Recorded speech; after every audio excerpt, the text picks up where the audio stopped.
ಎಲ್ಲ ವೀಕ್ಷಕರಿಗೂ ನಮಸ್ಕಾರ. ನಾನು doctor Srivatsa N, Srishankara cancer ಆಸ್ಪತ್ರೆ ಮತ್ತು ಸಂಶೋಧನಾ ಕೇಂದ್ರ ಬೆಂಗಳೂರಿನಲ್ಲಿ ಕನ್ಸಲ್ಟೆಂಟ್ ಯೂರೋ ಆಂಕಾಲಜಿಸ್ಟ್ ಆಗಿ ಕೆಲಸ ನಿರ್ವಹಿಸ್ತಾ ಇದ್ದೀನಿ. ಏಪ್ರಿಲ್ ತಿಂಗಳನ್ನು ನಾವು ಟೆಸ್ಟಿಕ್ಯುಲರ್ ಕ್ಯಾನ್ಸರ್ ಅವೇರ್ನೆಸ್ ಮಂತ್ ಅಂತೆಲ್ಲ ಕರಿತೀವಿ. ಟೆಸ್ಟಿಕ್ಯುಲರ್ ಕ್ಯಾನ್ಸರ್ ಅಂದರೆ ಏನು ಅನ್ನೋದ್ರ ಬಗ್ಗೆ ತಮಗೆಲ್ಲ ಮಾಹಿತಿ ಕೊಡೋದಕ್ಕೆ ಇವತ್ತಿನ ದಿನ ಈ ಕಾರ್ಯಕ್ರಮ ಮಾಡ್ತಾ ಇದ್ದೀವಿ. ಟೆಸ್ಟಿಕ್ಯುಲರ್ ಕ್ಯಾನ್ಸರ್ ಅಂತಂದರೆ ವೃಷಣದ ಕ್ಯಾನ್ಸರ್. ವೃಷಣಗಳು ಅಂತಂತಂದರೆ ಇದು ಪುರುಷ ಜನನಾಂಗಗಳಲ್ಲಿ ಬರುವಂತಹ ಇಂಪಾರ್ಟೆಂಟ್ ಆರ್ಗನ್.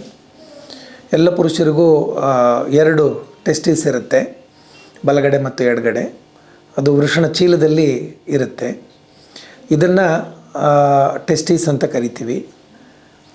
ಇದರಲ್ಲಿ ಕ್ಯಾನ್ಸರ್ ಉಂಟಾದಾಗ ಇದನ್ನು ಟೆಸ್ಟಿಕ್ಯುಲರ್ ಕ್ಯಾನ್ಸರ್ ಅಂತ ಕರಿತೀವಿ. ಸಾಮಾನ್ಯವಾಗಿ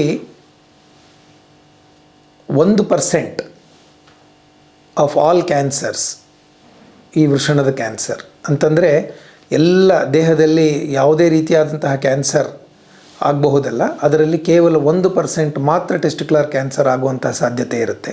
ಹಾಗಾಗಿ ಇದು ಅಪರೂಪದ ಕ್ಯಾನ್ಸರ್. ಈ ಕ್ಯಾನ್ಸರ್ ಉಂಟಾಗೋದಕ್ಕೆ ನಿರ್ದಿಷ್ಟವಾಗಿ ಇದೇ ಕಾರಣ ಇದೆ ಅಂತ ನಾವು ಹೇಳೋದಕ್ಕಾಗೋದಿಲ್ಲ. ಆದರೂ ಸಹಿತ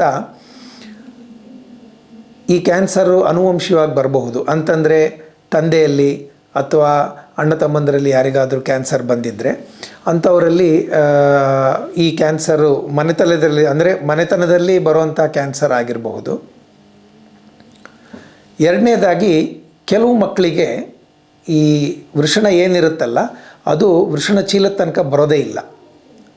ಇದು ಹುಟ್ಟಿನಿಂದಲೇ ಈ ಥರ ಆಗಿರುತ್ತೆ. ಇದನ್ನು ನಾವು ಅನ್ಡಿಸೆಂಡೆಡ್ ಟೆಸ್ಟಿಸ್ ಅಂತ ಕರಿತೀವಿ. ಅದು ಒಂದು ಕಡೆ ಆದರೂ ಆಗಿರಬಹುದು, 2 ಕಡೆ ಕೂಡ ಆಗಿರಬಹುದು. ಅದನ್ನು ಯೂನಿಲ್ಯಾಟ್ರಲ್ ಅನ್ಡಿಸೆಂಡೆಡ್ ಟೆಸ್ಟಿಸ್ ಅಥವಾ ಬೈಲ್ಯಾಟ್ರಲ್ ಅನ್ಡಿಸೆಂಡೆಡ್ ಟೆಸ್ಟಿಸ್ ಅಂತ ಕರಿತೀವಿ. ಹೀಗೆ ಈ ವೃಷಣ ಚೀಲಕ್ಕೆ ಪೂರ್ತಿಯಾಗಿ ಸಂಪೂರ್ಣವಾಗಿ ಬಂದು ಕೆಳಗಡೆ ಬಂದಿಲ್ಲ ಅಂತಂತಂದರೆ, ಅದು ಹೊಟ್ಟೆಯಲ್ಲೇ ಇದ್ದರೆ ಆಗ ಕಾಲಕ್ರಮೇಣ ಅದರಲ್ಲಿ ಟೆಸ್ಟಿಕ್ಯುಲರ್ ಕ್ಯಾನ್ಸರ್ ಉಂಟಾಗುವಂತಹ ಸಾಧ್ಯತೆ ಇರುತ್ತೆ. ಇದು ಸಾಮಾನ್ಯವಾಗಿ 15ರಿಂದ 45 ವರ್ಷದ ವ್ಯಕ್ತಿಗಳಿಗೆ ಉಂಟಾಗುವಂತಹ ಕ್ಯಾನ್ಸರ್. ಬೇರೆ ಕ್ಯಾನ್ಸರ್ಗಳು ಸಾಮಾನ್ಯವಾಗಿ ವಯಸ್ಸಾದ ಮೇಲೆ ಬರುತ್ತೆ ಅಂತ ಅದು ಸಾಮಾನ್ಯವಾಗಿ ನಾವು ತಿಳ್ಕೊಂಡಿರೋದು. ಆದರೆ ಈ ಟೆಸ್ಟಿಕ್ಯುಲರ್ ಕ್ಯಾನ್ಸರು ಚಿಕ್ಕ ವಯಸ್ಸಿನಲ್ಲೇ ಬಂದುಬಿಡುವಂಥ ಸಾಧ್ಯತೆಗಳು ಜಾಸ್ತಿ. ಹಾಗಿದ್ದರೆ ಇದು ಕಷ್ಟನ, ಜೀವಕ್ಕೆ ಅಪಾಯ ಆಗುತ್ತಾ ಅಂತ ಕೇಳಿದರೆ ಖಂಡಿತ ಇಲ್ಲ. ಟೆಸ್ಟಿಕ್ಯುಲರ್ ಕ್ಯಾನ್ಸರ್ ಸಾಮಾನ್ಯವಾಗಿ ಚಿಕಿತ್ಸೆಗೆ ತುಂಬ ಸುಲಭವಾಗಿ ಸ್ಪಂದಿಸುವಂಥ ಕ್ಯಾನ್ಸರ್. ಆ್ಯಂಡ್ ಚಿಕಿತ್ಸೆ ಸರಿಯಾಗಿ ತೆಗೆದುಕೊಂಡ್ರೆ ಸಂಪೂರ್ಣವಾಗಿ ಗುಣ ಕೂಡ ಆಗುವಂತಹ ಒಂದು ಕ್ಯಾನ್ಸರ್. ಈಗ ಟೆಸ್ಟಿಕ್ಯುಲರ್ ಕ್ಯಾನ್ಸರ್ ಬಗ್ಗೆ ಇದು ಯಾಕೆ ಬರುತ್ತೆ, ಏನಾಗಬಹುದು ಅನ್ನೋದನ್ನು ತಿಳಿದುಕೊಂಡ್ವಿ. ಅದರ ರೋಗ ಲಕ್ಷಣಗಳೇನು ಅನ್ನೋದನ್ನು ಇವಾಗ ತಿಳ್ಕೊಳ್ಳೋಣ. ಸಾಮಾನ್ಯವಾಗಿ ಪ್ರಾರಂಭಿಕ ಹಂತಗಳಲ್ಲಿ ಟೆಸ್ಟಿಕ್ಯುಲರ್ ಕ್ಯಾನ್ಸರ್ನಲ್ಲಿ ಯಾವುದೇ ರೀತಿಯಾದಂತಹ ನೋವು ಬಾಧೆ ಆಗಲಿ ಅಥವಾ ಬೇರೆ ಯಾವುದೇ ರೀತಿಯಾದಂತಹ ಸಿಂಪ್ಟಮ್ಸ್ ಇರೋದಿಲ್ಲ. ಕೇವಲ ಅಫೆಕ್ಟ್ ಆಗಿರುವಂತಹ ವೃಷಣ ಮಾತ್ರ ದೊಡ್ಡದಾಗ್ತಾ ಹೋಗ್ತಾ ಇರುತ್ತೆ. ಅಂದರೆ ಆ ವ್ಯಕ್ತಿ ಏನಾದರೂ ತಮ್ಮನ್ನು ತಾವೇ ಸ್ವತಃ ಪರಿಶೀಲನೆ ಮಾಡಿಕೊಂಡ್ರೆ ವೃಷಣದ ಗಾತ್ರದಲ್ಲಿ ವ್ಯತ್ಯಾಸ ಕಂಡುಬರುತ್ತೆ. ತೊಡೆ ಹತ್ತಿರ ಅವರಿಗೆ ಏನಾದರೂ ಒಂದು ರೀತಿಯಾದಂತಹ ಅನ್ಕಂಫರ್ಟಬಲ್ ಫೀಲಿಂಗ್ ಆಗುವಂತಹ ಪರಿಸ್ಥಿತಿ ಉಂಟಾಗಬಹುದು. ಕಾಯಿಲೆ ಇನ್ನೂ ಹೆಚ್ಚಾದರೆ, ಬೇರೆ ಕಡೆ ಹರಡಿಕೊಂಡ್ರೆ ಆಗ ಈ ವ್ಯಕ್ತಿಗಳಿಗೆ ಆಹಾರ ಸೇರದೇ ಇರುವಂಥದ್ದು, ತೂಕ ಕಡಿಮೆ ಆಗುವಂಥದ್ದು, ಬೆನ್ನು ನೋವು, ಮೈಕೈ ನೋವು ಅಥವಾ ಕೆಮ್ಮು ಬರೋದು, ಈ ರೀತಿಯಾಗಿ ರೋಗ ಲಕ್ಷಣಗಳು ಕಾಣಿಸ್ಕೊಳ್ಬಹುದು. ಯಾವುದೇ ವ್ಯಕ್ತಿಗೆ ಏನಾದರೂ ಈ ವೃಷಣದಲ್ಲಿ ತೊಂದರೆ ಇದೆ ಅಂತ ಸಂದೇಹ ಇದ್ದರೆ ಅವರು ವೈದ್ಯರ ಹತ್ರ ಹೋಗಿ ಪರಿಶೀಲನೆ ಮಾಡಿಸ್ಕೊಂಡ್ರೆ ಸಾಮಾನ್ಯವಾಗಿ ಪರಿಶೀಲನೆಯಿಂದಲೇ ವೈದ್ಯರು ಆ ವೃಷಣದಲ್ಲಿ ಏನಾದರೂ ಕ್ಯಾನ್ಸರ್ ಇದೆಯಾ ಅಂತ ಕಂಡುಹಿಡ್ಕೊಳ್ಳೋದಕ್ಕೆ ಒಳ್ಳೆಯ ಅವಕಾಶ ಇರುತ್ತೆ. ಯಾರಿಗಾದರೂ ಸಂದೇಹ ಇದ್ದರೆ ಅಂಥವರನ್ನು ವೈದ್ಯರು ಹೆಚ್ಚಿನ ಪರಿಶೀಲನೆ ಮಾಡ್ತಾರೆ. ಅದರಲ್ಲಿ ಸುಲಭವಾಗಿ ಮಾಡುವಂಥ ಕೆಲವು ರಕ್ತ ಪರೀಕ್ಷೆಗಳ ಮೂಲಕ ಮತ್ತು ಅವಶ್ಯಕತೆ ಬಿದ್ದಾಗ CT ಸ್ಕ್ಯಾನ್ ಮಾಡೋದರ ಮೂಲಕ ಈ ಕಾಯಿಲೆಯನ್ನು ನಾವು ನಿಖರವಾಗಿ ಪತ್ತೆ ಹಚ್ಚಬಹುದು. ಪತ್ತೆ ಹಚ್ಚಿದ ಮೇಲೆ ಈ ವ್ಯಕ್ತಿಗೆ ಈ ಕಾಯಿಲೆ ಯಾವ ಹಂತದಲ್ಲಿದೆ ಅನ್ನೋದನ್ನು ನಾವು ತೀರ್ಮಾನ ಮಾಡ್ತೀವಿ. ಬೇರೆ ಕ್ಯಾನ್ಸರ್ಗಳಿಗೆ ನಾವು ಬಯಾಪ್ಸಿ ಅನ್ನೋ ಒಂದು ಪ್ರಕ್ರಿಯೆ ಮೂಲಕ ಕಾಯಿಲೆಯನ್ನು ಪತ್ತೆ ಹಚ್ಚೋ ಒಂದು ಕ್ರಮ ಇರುತ್ತೆ. ಆದರೆ ಈ ಟೆಸ್ಟಿಕ್ಯುಲರ್ ಕ್ಯಾನ್ಸರ್ಗಳಲ್ಲಿ ಈ ಬಯಾಪ್ಸಿ ಅನ್ನೋ ಪ್ರಕ್ರಿಯೆಯನ್ನು ನಾವು ಮಾಡೋದಿಲ್ಲ. ಬಯಾಪ್ಸಿಯನ್ನು ಮಾಡಿದರೆ ಕೆಲವೊಮ್ಮೆ ಕಾಯಿಲೆ ಹೆಚ್ಚಾಗುವಂತಹ ಸಾಧ್ಯತೆ ಇರುತ್ತೆ. ಹಾಗಾಗಿ ಟೆಸ್ಟಿಕ್ಯುಲರ್ ಕ್ಯಾನ್ಸರ್ಸ್ನಲ್ಲಿ ಮಾತ್ರ ನಾವು ನಮ್ಮ ಪರಿಶೀಲನೆ ಅಂದರೆ ಎಕ್ಸಾಮಿನೇಷನ್ ಮತ್ತು ಟೆಸ್ಟ್ ರಿಪೋರ್ಟ್ಸ್, ಬ್ಲಡ್ ಟೆಸ್ಟ್ ಹಾಗೂ CT ಸ್ಕ್ಯಾನ್ ರಿಪೋರ್ಟ್ಗಳ ಮೂಲಕನೇ ಈ ಕಾಯಿಲೆ ಕ್ಯಾನ್ಸರ ಅಲ್ವಾ ಅನ್ನೋದನ್ನು ತೀರ್ಮಾನ ಮಾಡಿ ಆ ವ್ಯಕ್ತಿಗಳಿಗೆ ಚಿಕಿತ್ಸೆಯನ್ನು ಕೊಡ್ತೀವಿ. ಈ ಕಾಯಿಲೆಗೆ ನಾನು ಹಿಂದೆ ಹೇಳಿದ ಹಾಗೆ ಚಿಕಿತ್ಸೆ ತುಂಬ ಚೆನ್ನಾಗಿದೆ. ಸಾಮಾನ್ಯವಾಗಿ ಯಾವ ವೃಷಣಕ್ಕೆ ಕ್ಯಾನ್ಸರ್ ತಾಗಿರುತ್ತೋ ಆ ವೃಷಣವನ್ನು ನಾವು ತೆಗೆದು ಬಿಡ್ತೀವಿ. ಇದನ್ನು ಹೈ ಇಂಗ್ವೈನಲ್ ಆರ್ಕಿಡೆಕ್ಟಮಿ ಅಂತ ಕರಿತೀವಿ.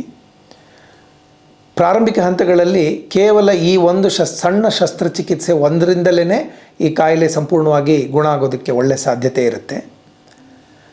ಹೆಚ್ಚಿನ ಹಂತಗಳಲ್ಲಿ ಈ ಕಾಯಿಲೆಯನ್ನು ಪತ್ತೆ ಹಚ್ಚಿದರೆ ಆ ವೃಷಣವನ್ನು ತೆಗೆಯೋದರ ನಂತರ ಆ ವ್ಯಕ್ತಿಗೆ ಕೀಮೊಥೆರಪಿ ಆಗಲಿ ಅಥವಾ ರೇಡಿಯೋಥೆರಪಿ ಆಗಲಿ ನಾವು ಚಿಕಿತ್ಸೆಯನ್ನು ಕೊಟ್ಟು ಆ ವ್ಯಕ್ತಿಗಳನ್ನು ಗುಣಪಡಿಸೋದಕ್ಕೆ ಪ್ರಯತ್ನ ಮಾಡ್ತೀವಿ. ಒಂದೇ ಚಿಕಿತ್ಸೆ ಅಲ್ಲದೆ 2-3 ಬಗೆಯ ಚಿಕಿತ್ಸೆಗಳು ಕೂಡ ತೆಗೆದುಕೊಂಡರೂ ಸಹಿತ ಆ ವ್ಯಕ್ತಿಗಳಿಗೆ ತುಂಬ ಕಷ್ಟ ಏನೂ ಉಂಟಾಗೋದಿಲ್ಲ. ಸಣ್ಣ ಪ್ರಮಾಣದಲ್ಲಿ ಅಡ್ಡ ಪರಿಣಾಮಗಳಾಗಬಹುದು, ಆದರೆ ಆ ವ್ಯಕ್ತಿಗಳು ಅದನ್ನು ಸಾಕಷ್ಟು ಸುಲಭವಾಗಿ ತಡ್ಕೊಳ್ತಾರೆ ಮತ್ತು ಚಿಕಿತ್ಸೆ ಮುಗಿದ ಮೇಲೆ ಬಹಳ ಬೇಗ ಅದರಿಂದ ಚೇತರಿಸ್ಕೊಂಡು ಬಿಡ್ತಾರೆ. ಮುಖ್ಯವಾಗಿ ಆ ಕಾಯಿಲೆ ತುಂಬ ಅಡ್ವಾನ್ಸ್ ಸ್ಟೇಜಸ್ನಲ್ಲಿ ಇದ್ದರೂ ಸಹಿತ ಸಂಪೂರ್ಣವಾಗಿ ಗುಣ ಆಗೋದಕ್ಕೆ ಒಳ್ಳೆಯ ಸಾಧ್ಯತೆಗಳಿರುತ್ತೆ. ಇದಕ್ಕೆ ರೋಗಿಗಳು ಸರಿಯಾದ ಮಾರ್ಗದರ್ಶನವನ್ನು ತೆಗೆದುಕೊಂಡು ಸರಿಯಾದ ಸಮಯದಲ್ಲಿ ತಮ್ಮ ವೈದ್ಯರು ಹೇಳೋ ರೀತಿಯಲ್ಲಿ ಚಿಕಿತ್ಸೆಯನ್ನು ಮಾಡಿಸ್ಕೊಳ್ಬೇಕು. ಇದು ಯಾಕೆ ನಾನು ಹೇಳ್ತಾ ಇದ್ದೀನಿ ಅಂತಂದರೆ, ಸಣ್ಣ ವಯಸ್ಸಿನಲ್ಲಿ ಈ ಕಾಯಿಲೆ ಉಂಟಾಗೋದ್ರಿಂದ ಸಾಕಷ್ಟು ಜನರಿಗೆ ಒಂದು ಹಿಂಜರಿಕೆ, ಸಂಕೋಚ, ಮುಜುಗರ, ನಾಚಿಕೆ ಇದೆಲ್ಲ ಇರುತ್ತೆ.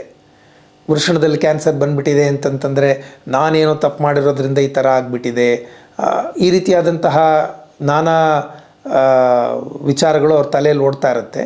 ಅದಕ್ಕೆ ಯಾವುದಕ್ಕೂ ಆಸ್ಪದ ಕೊಡಬಾರ್ದು. ಅವರು ಸಂಕೋಚ ಇಲ್ದೇರ, ಭಯ ಇಲ್ದೇರ ವೈದ್ಯರ ಹತ್ರ ಹೋಗಿ ಅವರು ಹೇಳೋ ರೀತಿಯಲ್ಲಿ ಸೂಕ್ತವಾಗಿ ಚಿಕಿತ್ಸೆಯನ್ನು ಮಾಡಿಸ್ಕೊಳ್ಬೇಕು. ಇನ್ನೊಂದು ಸಾಮಾನ್ಯವಾಗಿ ಈ ಕ್ಯಾನ್ಸರ್ನಲ್ಲಿ ನಾವು ಏನು ನೋಡ್ತೀವಿ ಅಂತಂತಂದರೆ, ಈ ಚಿಕಿತ್ಸೆಗಳೆಲ್ಲ ಆದಮೇಲೆ ವ್ಯಕ್ತಿಗಳು ಸಂಪೂರ್ಣವಾಗಿ ನಾರ್ಮಲ್ ಆಗಿಬಿಡ್ತಾರೆ. ನಾರ್ಮಲ್ ಆಗೋದ್ರಿಂದ ಅವರು ತಮ್ಮ ಜೀವನ ಶೈಲಿಯನ್ನು ಸಂಪೂರ್ಣವಾಗಿ ಎಂದಿನಂತೆ ನಡೆಸ್ಕೊಂಡು ಹೋಗ್ತಾ ಇರ್ತಾರೆ.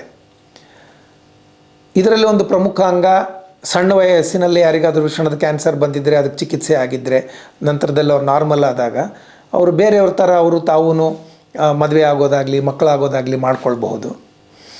ಅದರಲ್ಲಿ ಏನಾಗುತ್ತೆ ಅಂತಂದರೆ, ಈ ಸಾಮಾನ್ಯವಾಗಿ ನಮ್ಮ ಆಲೋಚನೆ ಹೇಗಿರುತ್ತೆ ಅಂತಂದರೆ, ವೈದ್ಯರು ಆಪ್ರೇಷನ್ ಮಾಡಿಬಿಟ್ಟಿದ್ದಾರೆ, ಒಂದು ವೃಷಣ ತೆಗೆದುಬಿಟ್ಟಿದ್ದಾರೆ, ನಾನು ಎಲ್ಲರ ಥರ ಇರಬಹುದಾ, ನಾನು ಮದುವೆ ಮಾಡ್ಕೊಳ್ಬಹುದಾ, ನಾನು ನಾರ್ಮಲ್ಲಾಗಿ ದಾಂಪತ್ಯ ಜೀವನ ನಡೆಸಬಹುದಾ, ನನಗೆ ಮಕ್ಕಳಾಗುತ್ತಾ, ಈ ರೀತಿಯಾಗಿ ನಾನಾ ಸಂದೇಹಗಳಿರುತ್ತೆ. ವೃಷಣದ ಕ್ಯಾನ್ಸರ್ ಬಂದು ಅದಕ್ಕೆ ಚಿಕಿತ್ಸೆ ಮಾಡಿಸ್ಕೊಂಡ್ರೆ ದಾಂಪತ್ಯ ಜೀವನಕ್ಕೆ ಯಾವುದೇ ರೀತಿಯಾದಂತಹ ತೊಂದರೆ ಆಗೋದಿಲ್ಲ. ಅಂತಂದರೆ ಆ ವ್ಯಕ್ತಿಗಳು ತಮ್ಮ ಪುರುಷತ್ವವನ್ನು ಸಂಪೂರ್ಣವಾಗಿ ಕಾಪಾಡಿಕೊಳ್ಬಹುದು. ಅದಕ್ಕೆ ಯಾವುದೇ ರೀತಿಯಾದಂತಹ ತೊಂದರೆ ಉಂಟಾಗೋದಿಲ್ಲ.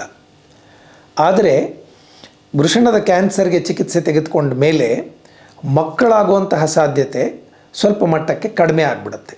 ಇದನ್ನು ಇನ್ಫರ್ಟಿಲಿಟಿ ಅಂತ ಕರಿತೀವಿ.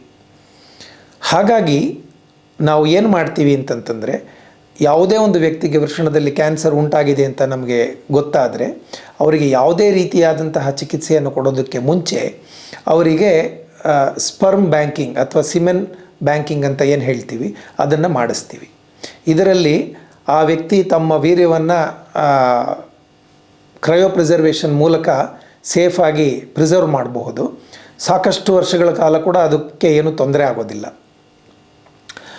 ಇದರಿಂದ ಏನಾಗುತ್ತೆ ಅಂತಂದರೆ, ಆ ವ್ಯಕ್ತಿಗೆ ಚಿಕಿತ್ಸೆ ಎಲ್ಲ ಆಗಿ ಅವರು ತಮ್ಮ ಎಂದಿನ ಜೀವನ ಶೈಲಿಗೆ ಬಂದು ಅವರಿಗೆ ಮಕ್ಕಳಾಗಬೇಕು ಅನ್ನುವಂತಹ ಒಂದು ಆಸಕ್ತಿ ಇದ್ದರೆ ಅವರು ಈ ಸ್ಪರ್ಮ್ ಬ್ಯಾಂಕಿಂಗ್ನಲ್ಲಿರುವಂಥ ಸ್ಪರ್ಮ್ನ ಮೂಲಕ ತಮ್ಮ ಮಕ್ಕಳನ್ನು ಮಾಡ್ಕೊಳ್ಬಹುದು.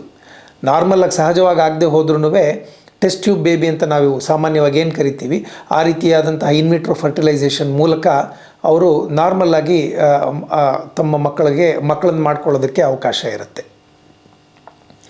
ಮೂರನೇದಾಗಿ ಅಡ್ವಾನ್ಸ್ಡ್ ಸ್ಟೇಜಸ್ನಲ್ಲಿ ಕೂಡ ಈ ಕಾಯಿಲೆ ಹೆಚ್ಚಿನ ಪ್ರಮಾಣದಲ್ಲಿ ವಾಸಿಯಾಗೋದರಿಂದ ಟೆಸ್ಟಿಕ್ಯುಲರ್ ಕ್ಯಾನ್ಸರ್ ಬಂದಿರುವಂಥ ಯಾವುದೇ ವ್ಯಕ್ತಿಗಳು ಆತಂಕ ಬೀಳದೆ ಧೈರ್ಯವಾಗಿ ಬಂದು ಚಿಕಿತ್ಸೆಯನ್ನು ಮಾಡಿಸ್ಕೊಳ್ಬೇಕು. ಇದುವರೆಗೂ ವೃಷಣದ ಕ್ಯಾನ್ಸರ್ ಅಂದ್ರೇನು, ಯಾವ ರೀತಿ ಬರುತ್ತೆ, ಅದರದ್ದು ರೋಗ ಲಕ್ಷಣಗಳೇನು, ಅದರ ಚಿಕಿತ್ಸಾ ವಿಧಾನ ಹೇಗೆ ಅನ್ನೋದನ್ನೆಲ್ಲ ತಮಗೆ ತಿಳಿಸ್ಕೊಟ್ಟಿದ್ದೀನಿ. ಟೆಸ್ಟಿಕ್ಯುಲರ್ ಕ್ಯಾನ್ಸರ್ ಅಪರೂಪ, ಆದರೆ ಬಂದವರಿಗೆ ಕೂಡ ಚಿಕಿತ್ಸೆ ಮೂಲಕ ಆ ಕಾಯಿಲೆ ಸಂಪೂರ್ಣವಾಗಿ ಗುಣಮುಖ ಮಾಡಿಕೊಳ್ಳೋದಕ್ಕೆ ಒಳ್ಳೆ ಸಾಧ್ಯತೆ ಇರುತ್ತೆ. ಹಾಗಾಗಿ ಟೆಸ್ಟಿಕ್ಯುಲರ್ ಕ್ಯಾನ್ಸರ್ ಬಗ್ಗೆ ಯಾವುದೇ ರೀತಿಯಾದಂತಹ ಆತಂಕ ಇಲ್ಲದೆ, ಯಾವುದೇ ಸಣ್ಣ ಸಂದೇಹ ಇದ್ದರೂ ಸಹಿತ ಯಾವುದೇ ರೀತಿಯಾದಂತಹ ಸಂಕೋಚ, ನಾಚಿಕೆ, ಭಯ ಇಲ್ಲದೆ ವೈದ್ಯರ ಹತ್ರ ಹೋಗಿ ಪರಿಶೀಲನೆ ಮಾಡಿಸ್ಕೊಂಡು ಅದಕ್ಕೆ ಏನಾದರೂ ತೊಂದರೆ ಇದೆ ಅಂತ ಕಂಡು ಬಂದರೆ ಅದಕ್ಕೆ ಸೂಕ್ತವಾಗಿ ಚಿಕಿತ್ಸೆ ತೆಗೆದುಕೊಳ್ಳೋದ್ರಿಂದ ಈ ಕಾಯಿಲೆ ಬಂದರೂ ಸಹಿತ ಅದರಿಂದ ನಾವು ಸಂಪೂರ್ಣವಾಗಿ ಗುಣಮುಖ ಆಗೋದಕ್ಕೆ ಒಳ್ಳೆಯ ಅವಕಾಶ ಇರುತ್ತೆ. ಹಾಗಾಗಿ ಸಾಕ್ಬಿಡಿ, ಒಳ್ಳೆಯ ಅವಕಾಶ ಇರುತ್ತೆ.